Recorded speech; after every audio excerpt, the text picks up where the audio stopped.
These rappers was Redman of the duo Method Man and Redman. They making a song. Method Man says, I like MC Hammer, he cool. Redman says, man, MC Hammer corny. They stopped the track. The producer go, what'd you say? Redman said, I said he corny. The producer said, I'll just take that part out for you. Redman said, no, keep it. I said he. When people bring up MC Hammer today, they laugh. They throw around jokes about parachute pants, hammer time, and you can't touch this, like it's just some nostalgic meme from the 90s. But let's be real.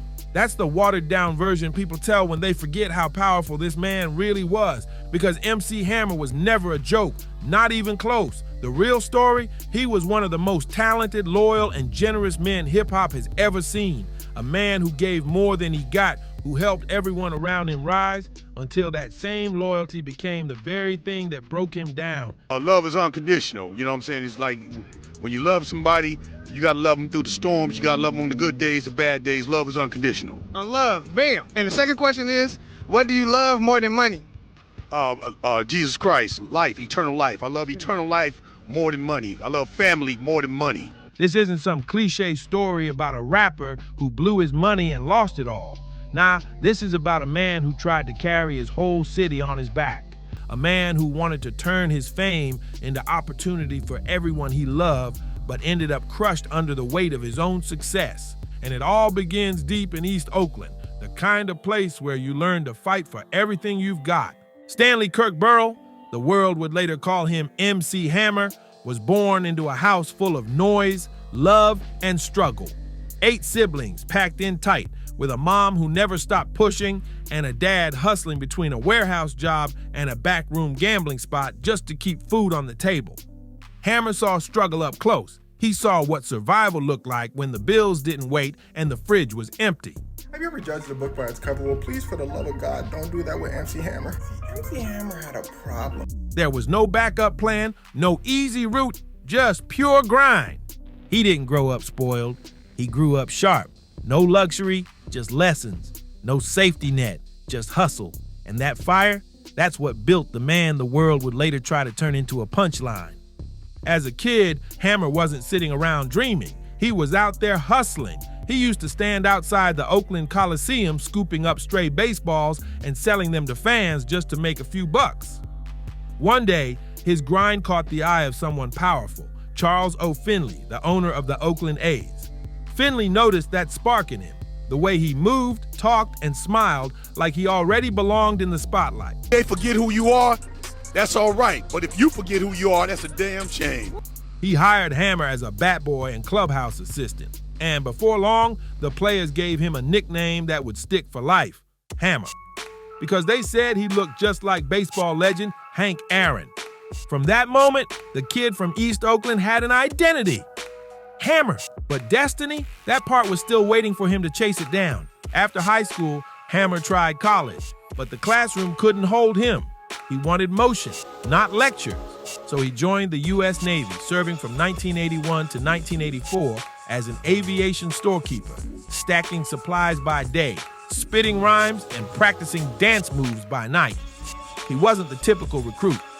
While others relaxed after duty, Hammer was grinding in silence, building his craft piece by piece. He didn't look like a superstar yet, just another young man trying to carve out a path in a system that didn't make room for dreamers. But deep inside, he burned with something different, a mix of discipline, rhythm, and unstoppable drive. That fire was real. When Hammer got out of the Navy, he didn't waste a second. He went all in on music. He borrowed $20,000 from 2 former Oakland A's players, Mike Davis and Dwayne Murphy, money they gave him out of respect, not pity. They saw the same thing Finley did, a man who could light up a room just by walking into it. With that cash, Hammer started Busted Productions right out of a basement, turning his vision into a real movement. His first independent album, it sold 60,000 copies, all in the Bay Area. No internet, no streaming, no PR team, just pure hustle, street promotion, and community love. By 1988, Capitol Records came calling. 2 years later, in 1990, the world would never be the same again. When Please Hammer Don't Hurt Him dropped, Hammer didn't just blow up, he exploded. He wasn't just a star, he was a global force, the kind of icon you could spot from space. 18 million albums sold. Let that sink in. His music wasn't just hot, it was everywhere. #1 across the globe, topping charts from New York to Tokyo. You couldn't turn on a TV, walk into a mall, or flip on the radio without hearing "You Can't Touch This" blasting through the speakers. His moves, iconic. Every kid on the block was trying to dance like him, sliding, spinning, doing that signature shuffle. Stop, Hammer Time wasn't just a lyric, it was a movement. Kids wore the baggy parachute pants. Schools had talent shows with Hammer routines, and even grown folks couldn't resist trying the moves at parties. Hammer was on another level. Dolls, lunchboxes, a full-on Saturday morning cartoon with his name on it. He had Pepsi commercials, global tours, private jets, and a fan base that stretched from the streets to the suburbs. He wasn't just getting famous, he was getting paid, around $30 million a year. And that was back when that kind of money sounded unreal. MC Hammer didn't just cross over, he broke through. He was the first hip-hop artist to step into corporate America and completely take over the game. He turned rap into mainstream business, and suddenly the suits couldn't ignore hip-hop anymore. But while the world was dancing and laughing, smiling at that bright smile and clean image, behind the scenes, something heavy was building. Something no one saw coming. Because success doesn't just change your life, it attracts sharks. Hammer wasn't built for greed. Hammer wasn't built for selfishness. Hammer wasn't built for betrayal. He was built on loyalty. And loyalty is the very thing that would destroy him. At the height of his success, Hammer bought a 12.55-acre property in Fremont, California. A mansion already existed on the land, but Hammer tore it down. That wasn't the vision. He rebuilt a 40,000 square foot palace from scratch. Italian marble floors, gold-plated gates that literally read Hammer Time. A pool shaped like his famous pants. A bowling alley, a baseball diamond, recording studio, movie theater, a 17-car garage, gold-plated hot tub, gold-plated toilet, steam rooms, saunas, statues of himself, just to keep the property running. Hundreds of thousands of dollars per month, but the mansion wasn't the real problem. His 200-person payroll was. Hammer brought the entire block with him when he made it. Childhood friends, cousins, neighbors, dancers, assistants, bodyguards, people with no clear job descriptions. Everybody got a paycheck. He paid rent for people. He bought homes for people. He bought cars, clothes, jewelry, gifts. He sent money to people just because they needed it. Nobody left behind. Nobody forgot. Nobody struggling while he was shining. He turned an entire community into middle-class citizens overnight and drained his fortune doing it. But that wasn't the only enemy. Hip-hop began to shift. The early 90s turned from fun, dance-heavy rap to street-heavy gangster rap.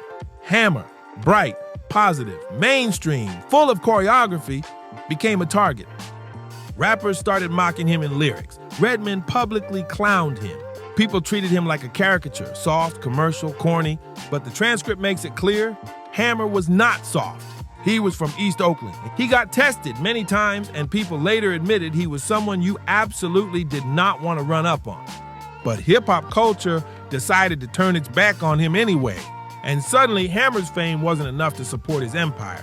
His music wasn't selling at diamond levels anymore. His tours cost more than they made. His entourage remained huge. His staff remained huge. His expenses remained huge. And the money began to evaporate. By 1996, the numbers collapsed.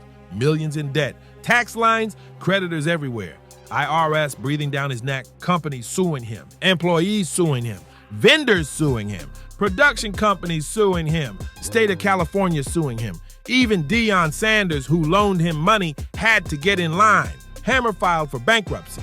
The mansion sold for way less than he invested. Cars gone, horses, jets, luxuries gone. Friends, most of them gone too.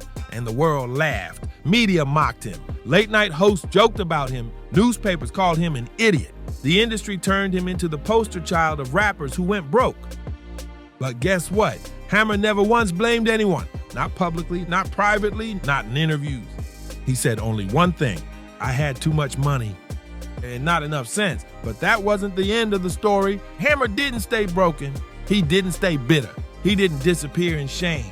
He rebuilt his life from the ground up. He became a Pentecostal minister. He preached. He helped inmates, youth, families. He found peace in faith. He grounded himself spiritually. And at the same time, Hammer went into TECH, not as a celebrity investor with no clue what he was doing. No, the man worked, he learned, he studied, he attended tech conventions, he coded it, he advised startups, he networked with CEOs, he invested early into Twitter, Square, or Pandora. He co-founded companies like Dance Jam. He became an early social media pioneer. This wasn't luck. This was hustle, and slowly, quietly, steadily. Hammer rebuilt a stable life. He paid off his debts. He moved into a modest home. He focused on his family. He stayed active in music. He appeared in documentaries, on TV, at events. He used his platform to talk about life, faith, and money. He became a symbol of resilience, not ruin, a warning, but also a lesson. And the lesson is simple. It's not how much money you make. It's how much you keep and who you trust with it. Hammer's downfall wasn't greed, it wasn't ego, and it wasn't stupidity. It was heart. Too much loyalty, too much generosity, too much love for the people who were there when he had nothing. He didn't forget where he came from, but the world will never forget where he ended up. Hammer's story isn't tragic because he fell. It's powerful because he got back up. And even though he spent years being mocked, ridiculed, turned into an internet meme, today people finally understand. MC Hammer wasn't a clown. He was a pioneer, a risk taker, a builder, a visionary, a man who opened doors for everyone who came after him. He made it cool for corporations to embrace hip-hop.